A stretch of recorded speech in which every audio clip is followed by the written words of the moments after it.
Bhagavate Vasudevaya. Text 24, Canto 2, Chapter 3. This is the last in this series of verses where it's, I've been calling it the compare and contrast method of teaching.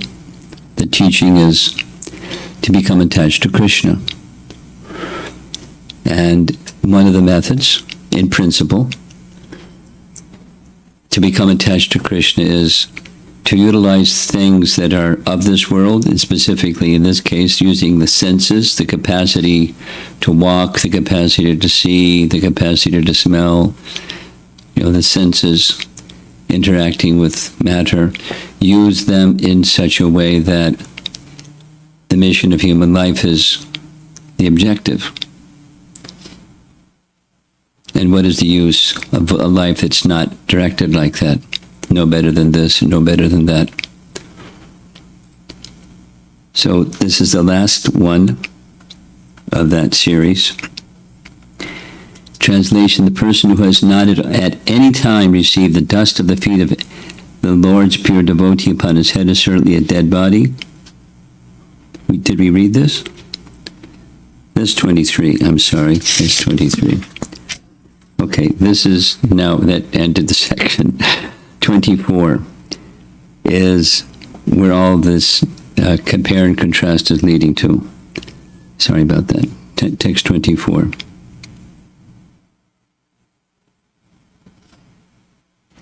Certainly that heart is steel-framed, which, in spite of one's chanting the holy name of the Lord with concentration, does not change. When ecstasy takes place, tears fill the eyes and hairs stand on end. So this is where the subtitle of this chapter comes from. It's a long 3-page purport. The pure devotional service, change of heart. So the change of heart message is this verse.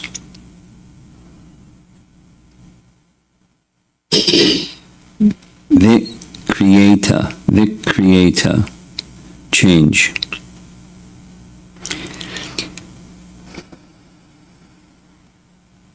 Harinama dhyayai na vikriyeta tata yada vikaro. Okay. We should note with profit that in the first 3 chapters of the second canto, a gradual process of development of devotional service is being presented. Here's the summary. In the first chapter, the first step in devotional service for God consciousness by the process of hearing and chanting has been stressed, and a gross conception of the personality of Godhead in his universal form for the beginners is recommended.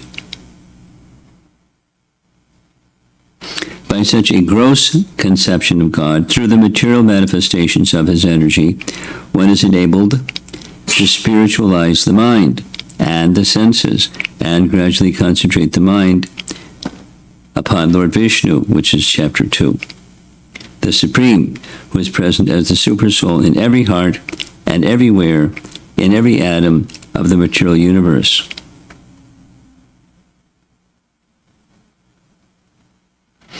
The system of Pancha Upasana, recommending 5 mental attitudes for the common man, is also enacted for this purpose, namely, gradual development, worship of the superior that may be in the form of fire, electricity, sun, vast living entities, lordship, and at last, the impersonal supersoul, the partial representation of Lord Vishnu. They are all nicely described in the second chapter. But in the third chapter, further development is prescribed after one has actually reached the stage of Vishnu worship, or pure devotional service. And the mature stage of Vishnu worship is suggested herein in relation to the change of heart. So that's a nice paragraph to refer to get one way of looking at what the first 3 chapters of Canto 2 are doing. And now comes the climax, or the high point, change of heart. The whole process of spiritual culture is aimed at changing the heart of the living being in the matter of his eternal relation with the Supreme Lord as subordinate servant, which is his eternal constitutional position. So with the progress of devotional service, the reaction of change in the heart is exhibited by gradual detachment from the sense of material enjoyment, by a false sense of lording it over the world, and an increase in the attitude of rendering loving service to the Lord. Vidhi bhakti, or regulated devotional service by the limbs of the body, namely eyes, ears, nose, hands, and legs, as already explained herein before, is now stressed herein in relation to the mind, which is the impetus for all activities of the limbs of the body. It is expected, by all means, that by discharging regulated devotional service, one must manifest the change of heart. If there is no such change, the heart must be considered steel-framed.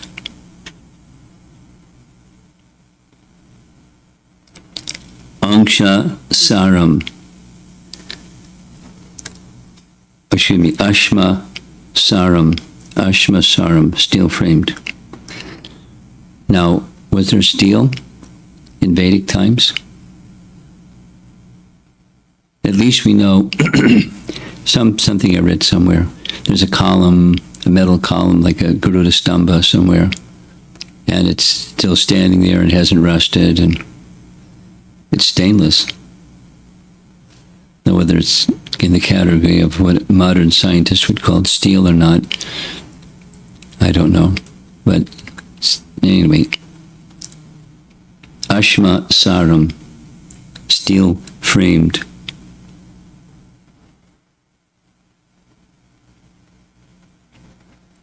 For it is not melted even when there is chanting of the holy name of the Lord.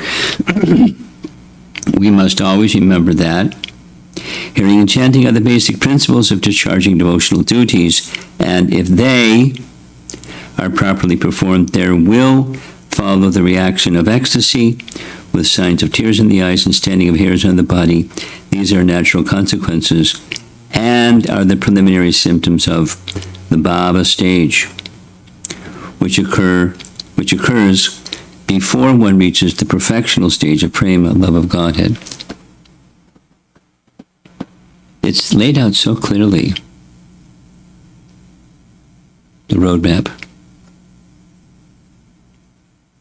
Paragraph. If the reaction does not take place, even after continuous hearing and chanting of the holy name of the Lord, it may be considered to be due to offenses only. That is the opinion of the Sandarbha. In the beginning of chanting of the holy name of the Lord, if the devotee has not been very careful about evading the 10 kinds of offenses at the feet of the holy name, certainly the reaction of feelings of separation will not be visible by tears in the eyes and standing of hairs on end. Paragraph. The Bhava stage is manifested by 8 transcendental symptoms, namely inertness, perspiration, standing of hairs on end, failing in the voice, trembling, paleness of the body, tears in the eyes, and finally, trance. The Nectar Devotion, a summary study of Srila Rupa Goswami's Bhakti-rasamrita Sindhu, explains those symptoms and vividly describes other transcendental developments, both in steady and accelerating manifestations.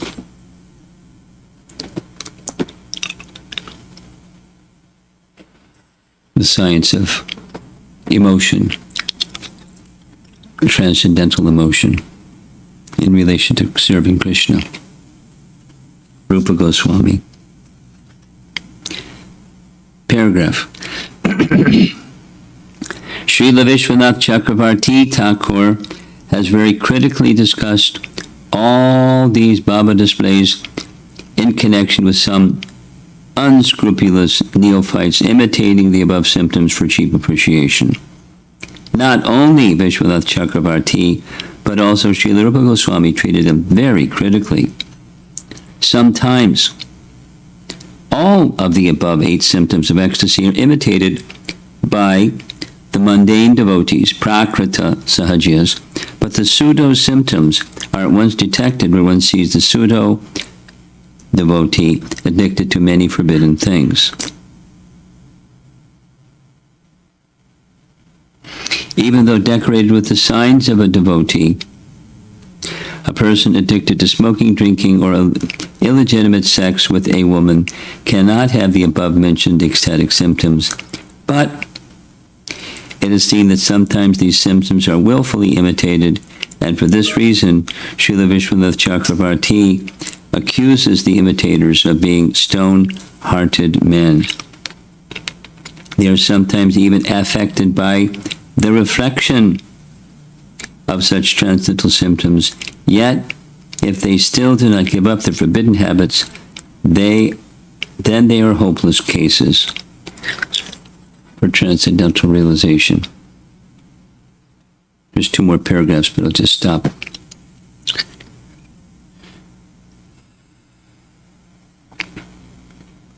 Srila Prabhupada, through his Bhaktivedanta purports and Chaitanya Charitamrita, etc., was preparing us for the spiritual marketplace, where there's many vendors in the spiritual marketplace that are not genuine. And knowing that they're in the spiritual marketplace, he prepared us to be able to not find fault with, but be very cautious about, discriminating about, not mixing with those personalities.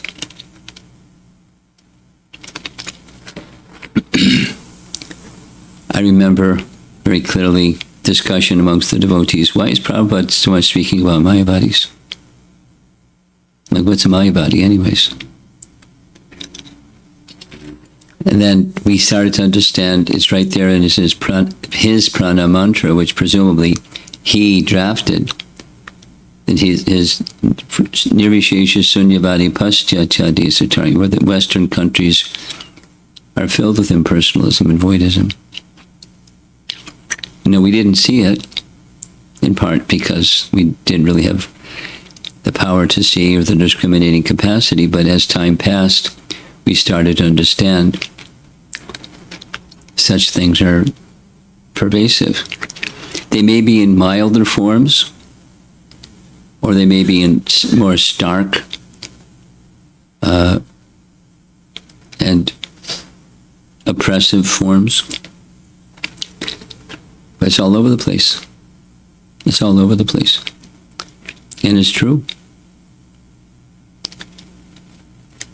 Anyone that's done some outreach in the yoga circuit, it's like it's a given.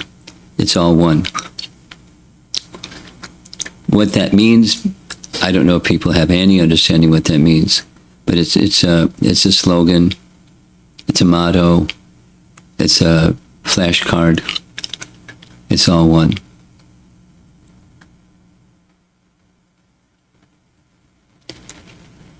It's not only new, it's not new, it was present during Prabhupada's time, we just weren't exposed to it. Most of his followers were not exposed to it, but it's there, and it's not going away. It's there, and so it's an obstacle in presenting Krishna as a person to persons who have an idea that it's all one. And again, how well they understand that, it's another thing. But it's a slogan. Similarly, those who take things cheaply, like it was very prevalent during Bhaktivinoda Thakur's time, so much so that it was like a major obstacle for his preaching. The 13 different Upasampradayas, he wrote a book about it. He didn't bash, but he was just very clear what Lord Chaitanya's teachings and practice looked like, and then pointed out is the compare and contrast system. And he wrote one of his 100 books was on this topic, and it finds its way in other books.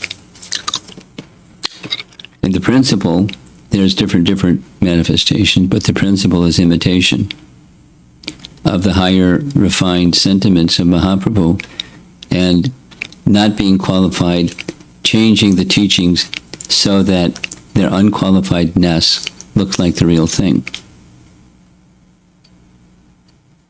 There are many examples. So I'm going to share this little experience. In Sridham Mayapur in 1975, I say 70, I don't really good with dates, but I remember very clearly that when the first year we went was 74, and all there was the main temple, and there wasn't, the residential places were unfinished.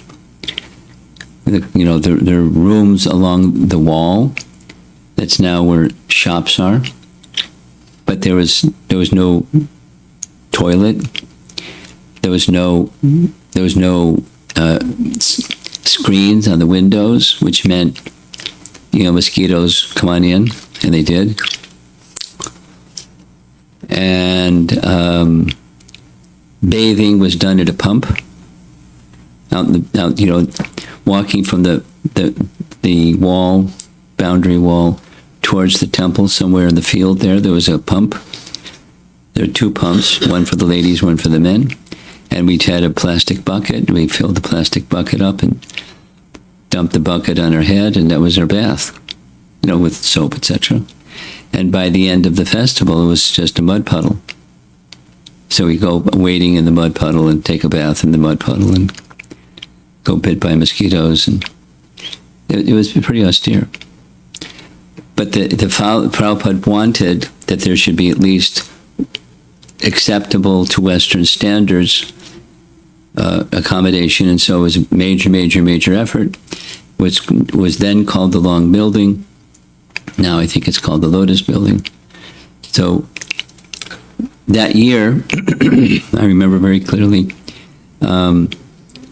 there's a little park, it's still there, nice big shade trees around the park, and flowers that are well maintained around the perimeter of the little park.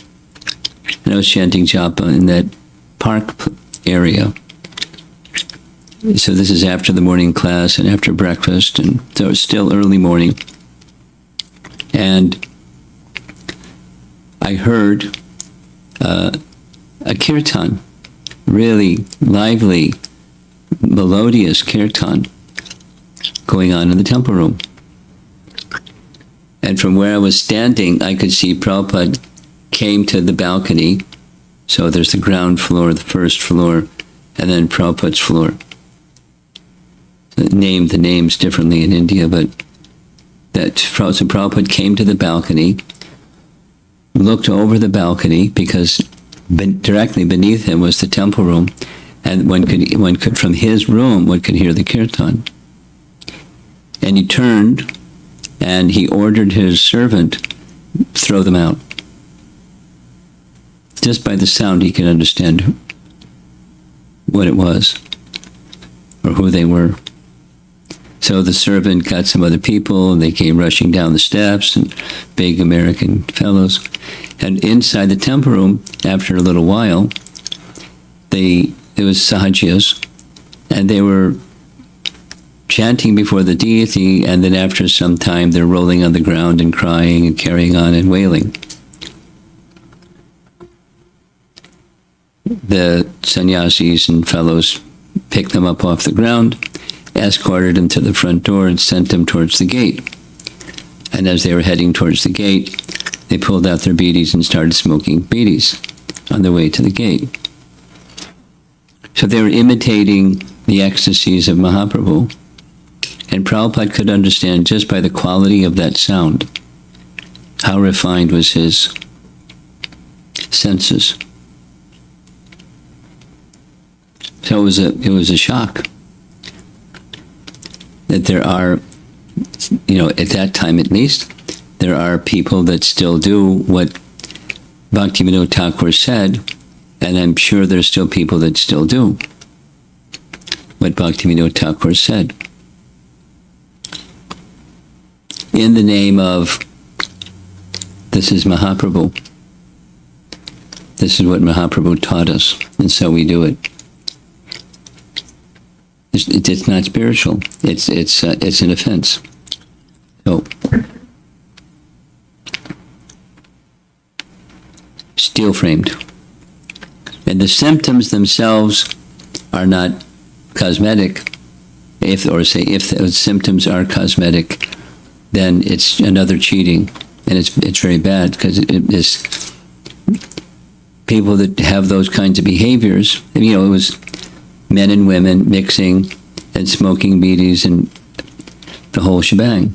So who knows whatever else they were eating and drinking and merrymaking and carrying on. But imitation kirtan was their bread and butter. Their way of life.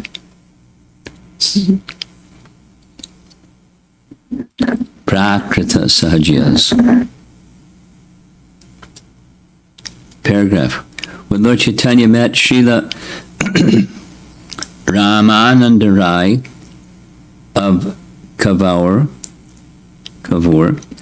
on the bank of the Godavari, the Lord developed all these symptoms. But because of the presence of some non-devotee brahmanas who were attendants of the Rai, the Lord suppressed these symptoms.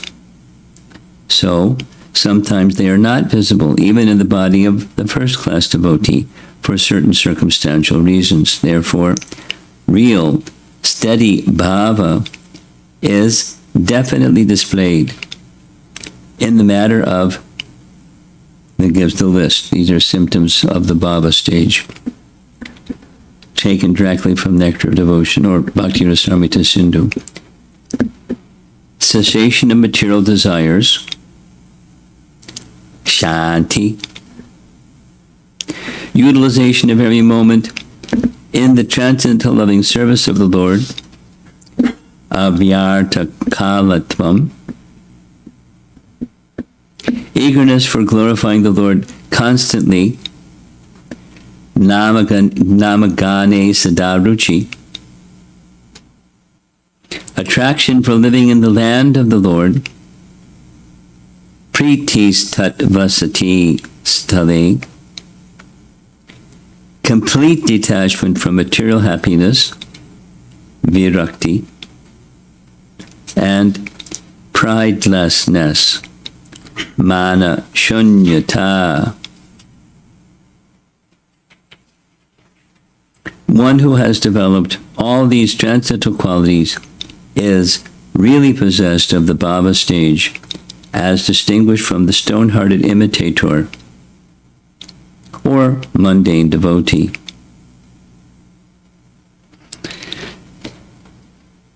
Pretty loaded up purport, isn't it? Final paragraph. The whole process can be summarized as follows, colon. The advanced devotee who chants the holy name of the Lord in a perfectly offenseless manner and is friendly to everyone can actually relish the transcendental taste of glorification of the Lord, and the result of such realization is reflected in the cessation of all material desires, etc., as mentioned above. Realization leads to these 6 symptoms.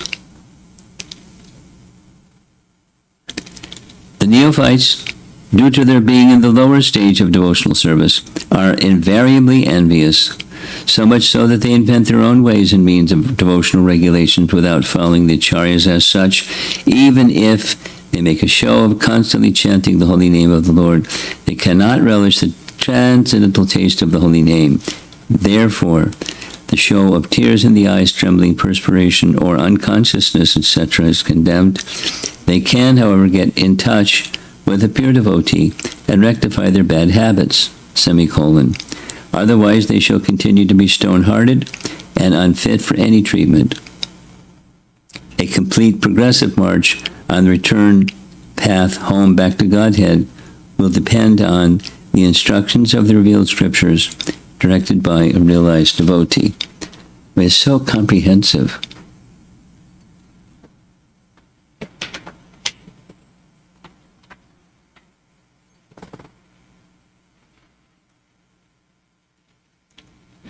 Sometimes Prabhupada, when introducing Krishna consciousness in the West,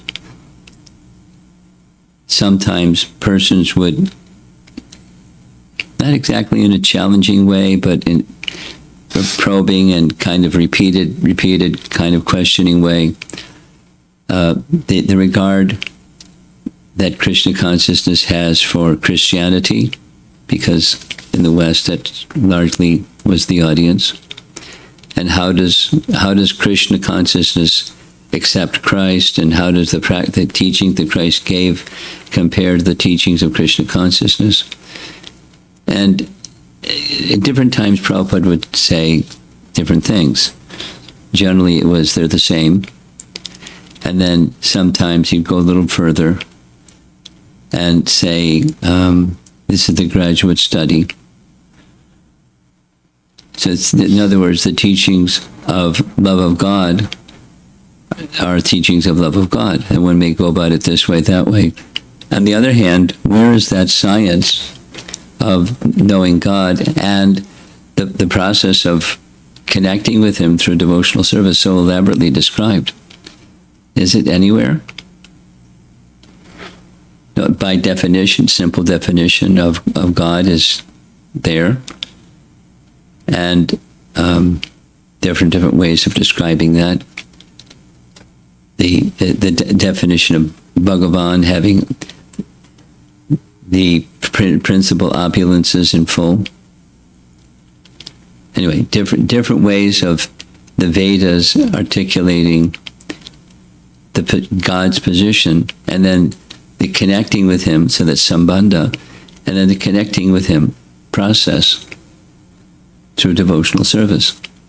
I mean, service to God is not something that a religious person is going to argue with or disagree with. It's a principle. Then the details of how that's executed may vary from one branch to another branch of Vaishnavism, but the details are found very elaborately in the Rupa Goswami's writings, and then in turn explained philosophically by Jiva Goswami and our subsequent acharyas.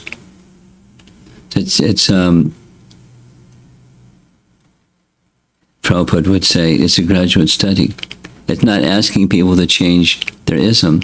It's a graduate study. People that are from different backgrounds, if they actually understand what Krishna consciousness is offering, it can nourish their practice. I'll give two examples. One example is the Bhakti Tirtha Swami example. He purposefully encouraged persons that he was interacting with. There was this period of time after Kirtanananda left Prabhupada's association. Bhakti Tirtha Swami had been connected with him, so he just kind of went underground, lived in Washington, D.C., started his iFast. It's called Institute for Applied Spiritual Technology, iFast, Institute for Applied Spiritual Technology. So he was presenting Krishna consciousness without the banner of ISKCON. And he, being the personality that he is, he would not dress as a devotee, he would dress according to the venue. They didn't have a temple, so just used other people's forums.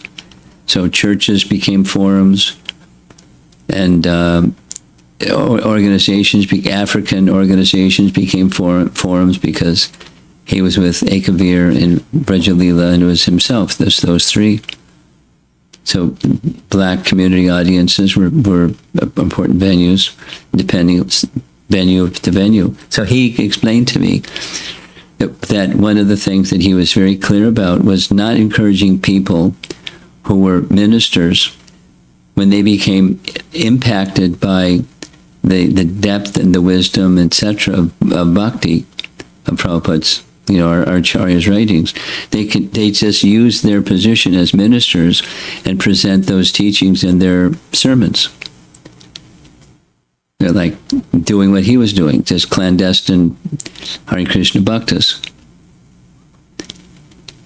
And they wrote things about how they were doing that. And the following that they gathered were quite comfortable, because the teachings aren't in conflict. They're just more mature expressions of the principles of service to God. Now that's a slippery slope.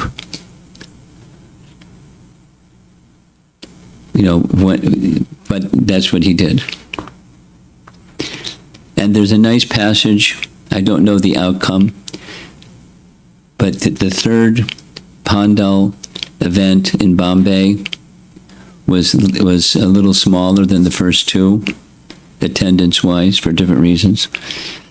That there's this nice description in Giriraj Maharaj's book where he's on the Vyasasans and conducting the program. There's kirtan, and he sees in the audience there's a Muslim man.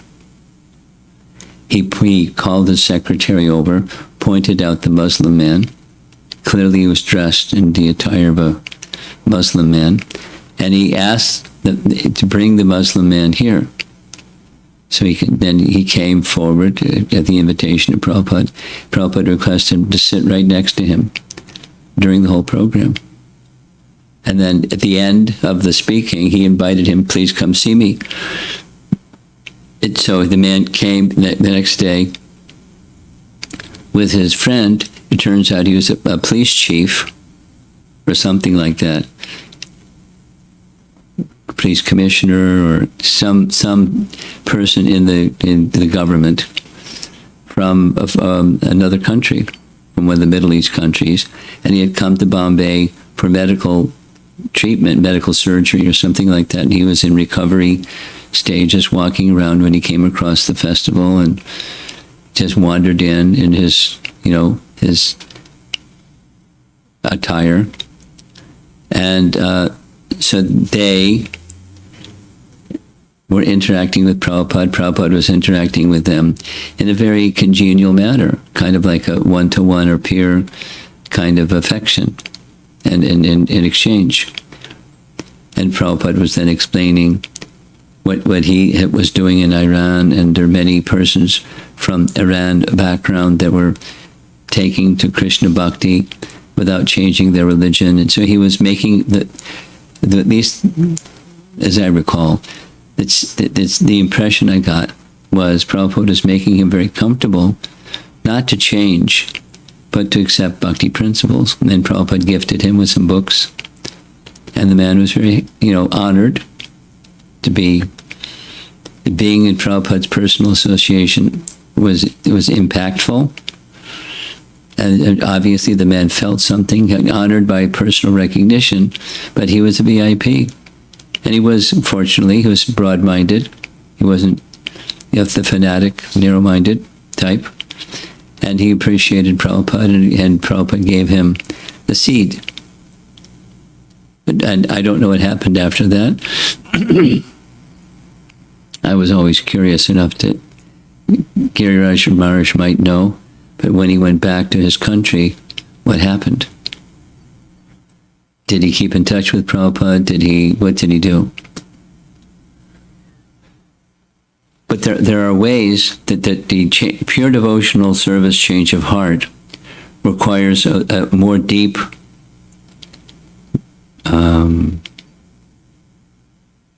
involvement than simply the externals. The externals don't get neglected.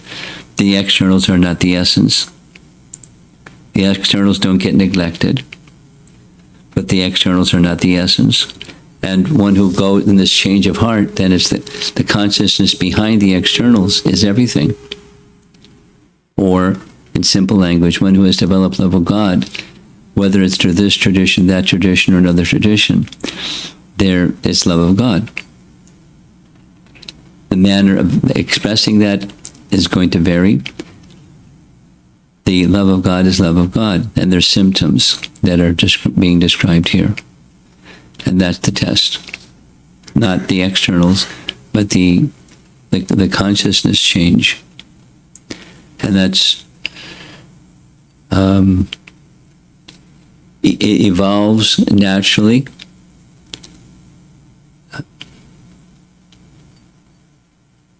Now, for most of us sadhakas, like, when's that going to happen? And it happens according to the pace of it happening has everything to do with how diligently and with devotion we apply ourselves to the cleansing process. And that includes this being careful to guard against offenses. That's the principal criterion being mentioned in this purport. So knowing what they are, carefully avoiding them, and doing the opposite.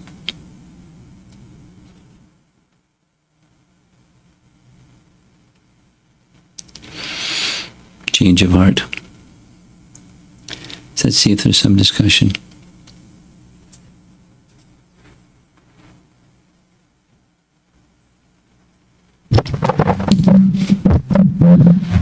So, Maharaj, I was thinking about this point of offenses. Some devotee had asked in some another program that they had been chanting for so many years, but this emotion is not developing, or the attraction. And same question remains for many devotees, for me as well. So this point of making offenses, I just wanted a little clarification that when a heart gets affected due to some reason, because of some exchanges or behavior, something, so at that time we are seeking guidance, and we are trying to explain the situation. So that is fine. But is it like when somebody just takes pleasure in Takes what? pleasure Pleasure. in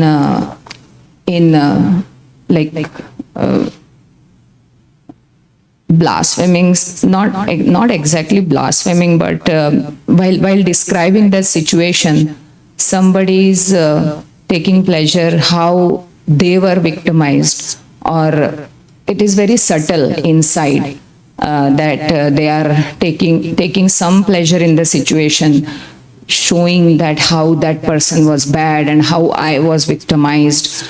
If that is going on in the background, just not simply explaining the situation, but something is subtly going on inside, is that the offense? Because devotees may not grossly be offensive because they are learning a lot. But Well, there are many garden varieties of offense. There's principles, and then there's garden varieties of each category. So that's one. right, just to get the point where we need to really guard, because many times we don't even understand we are making an offense, and it is an offense. But I'm just speaking about the subtleties going on in the heart, because Your point is well taken. I'm not making light of it. I'm just indicating that the manifestations are so diverse. You may get focused on a particular manifestation and by so doing fall into the trap of finding fault in the person who is finding fault.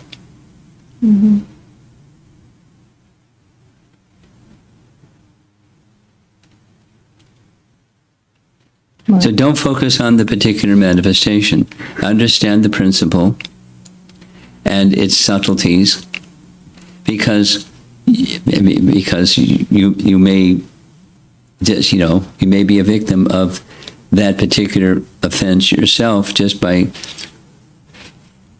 So it's one thing to be critically analytical. It's another thing to criticize.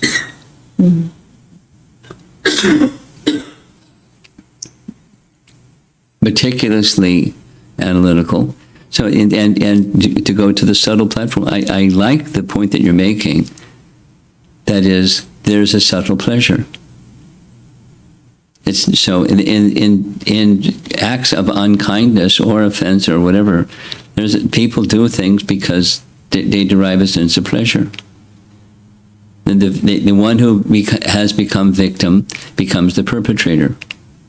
There's a common, and it's just it's a karmic thing, and it's a protection thing, and it's it's a subtle thing. And derive happiness. There's no happiness. But so why do they do it if there's no happiness? Because it covers the pain. And there's different ways of committing offenses, and it's charged on the subtle plane, and it's seeking happiness, and so it comes out in different ways. Yeah. So if I go too analytical about it, I might go really. Well, just be mental. cautious. It's you being refined in analysis is not a problem. Becoming a judge is a problem.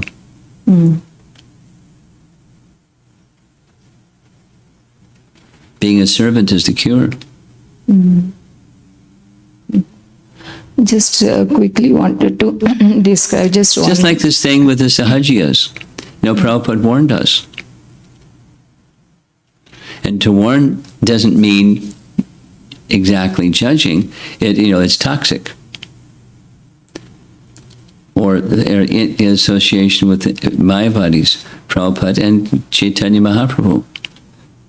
Your spiritual life is finished. Your spiritual bhakti life is finished. So it's a warning. If you depends on the mood of that understanding. It can be judgmental, or it can be, what to do about these people besides just stay away. Because that's what Prabhupada just escort them out of the property. So protection and discrimination are just fine. Judging and finding fault is not fine. So yeah, there's a risk. Supposing you're not discriminating, then you're exposed. Supposing you're discriminating, then you're at risk. So be discriminating and be in the mood of service, feeling protected. So, it's like a child growing up. We're the same. This yesterday evening discussion.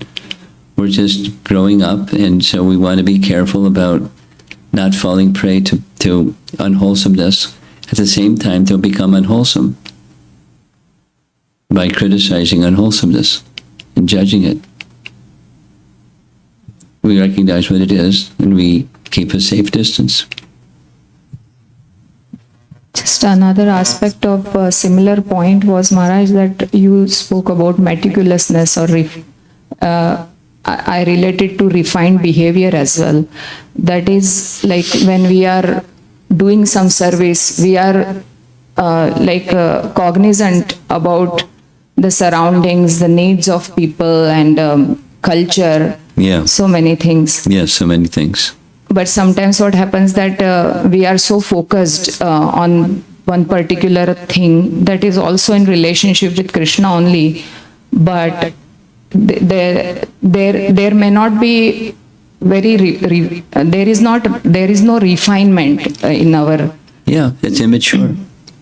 But it's, you go through stages. Before you become mature, you're immature. So that is there's also. maturing, and then there's mature. Can that result in offense also? It's not the same. If one is immature, it can be overlooked and put in the category of immature. But immature means in time the maturity is expected. But like peers are also there. I mean, elevated. What I said doesn't change because of circumstance. Okay. Describe this, that, the other circumstance. If you have children, so again, to understand bhakti through parenting. If your children make a mistake and it's unintentional, you're okay. Mm. You hug them, and you don't like. You give them support so they can then continue because they knew it was the wrong thing and they did it anyways, or whatever. And they're forgiven because it was immature. If they do it again and do it again and do it again, then it's something else. Mm-hmm.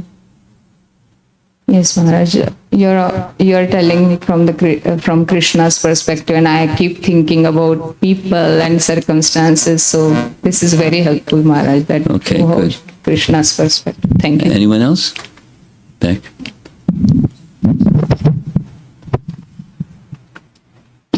So, Maharaj, you explained some symptoms that appear, like symptoms of ecstasy.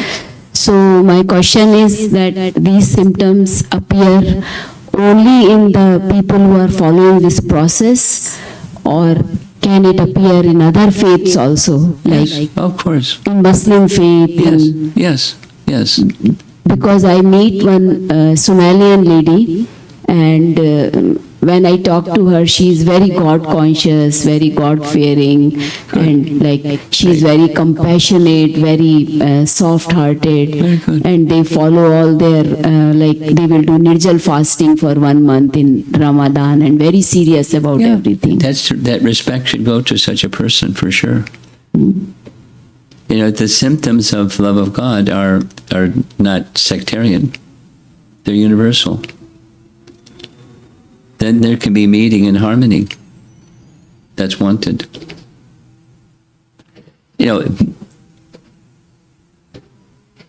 Such a person hearing from the right source about Krishna's qualities, Krishna's activities, Krishna's features, it can stimulate further. But the goal is not conversion. The goal is nourish. Okay.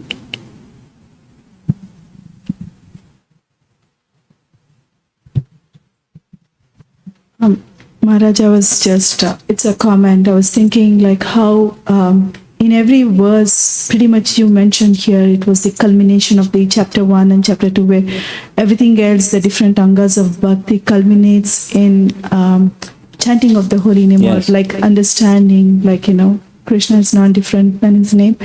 So perhaps this was also not so emphasized in the other yugas, like just that we been very lucky that Chaitanya Mahaprabhu has given us this chanting directly, or in the other yugas, Yes. eventually they came to this understanding. Well, it's particularly emphasized in Kali Yuga based upon scripture. And other emphases, while chanting was present in each of the other yugas, emphasis for this age because it's the mean for this age. And the other things that were done in other yugas may be done in this yuga. Deity worship, performance of yagyas, not necessarily the meditation process of Satya Yuga, but to some extent, in the form may be different, but the principle is similar. So it's emphasis because it's emphasis. But I just a response is Bhaktisiddhanta teaching that chanting is never, as we don't worship Krishna alone, we worship Krishna with Radha. Chanting alone is also done with Harikatha. Harikatha is the Shrup Shakti of the holy name. So they're meant to be done together. It implies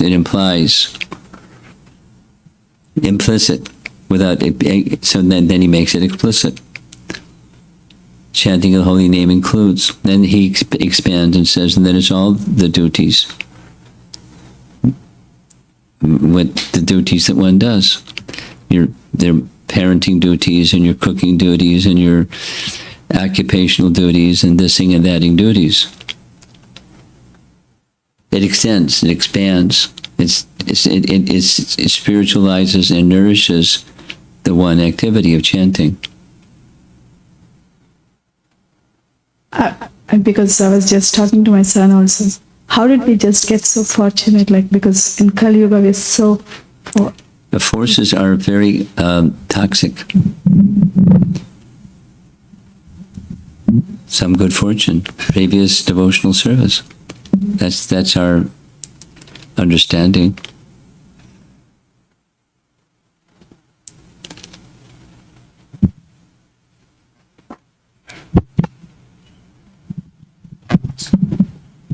Maharaj, I have a comment on the appreciation, Maharaj. It is for the I'll Build You the Temple book, actually. So when you're reading that book in Chicago, I was listening the classes.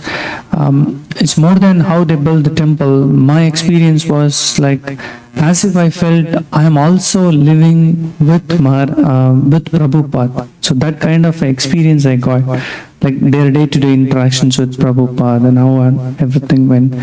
I relished hearing and reading about that book. Okay.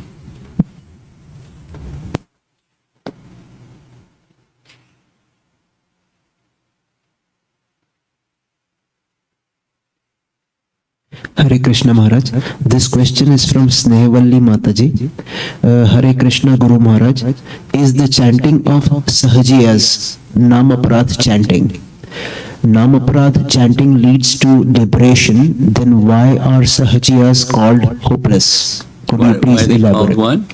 Why are they called hopeless? Why are the Sahajiyas called hopeless? Well, why not? You go down that path and it's a dark path. That's the meaning.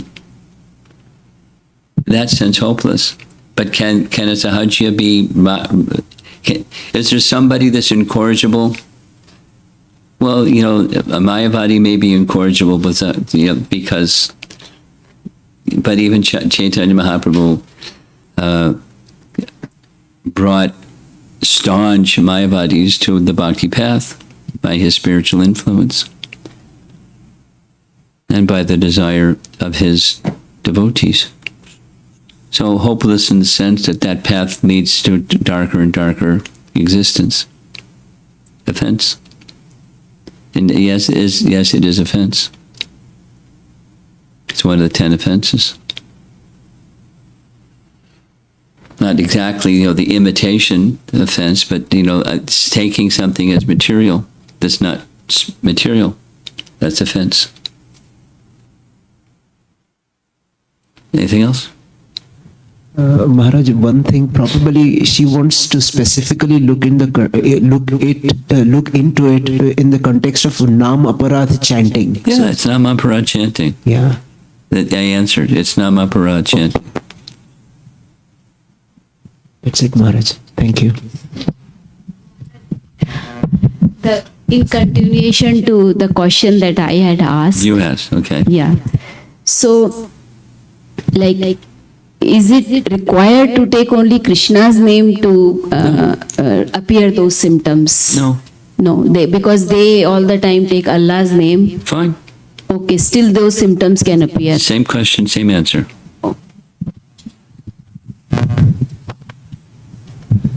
Srila Prabhupada ki Jai.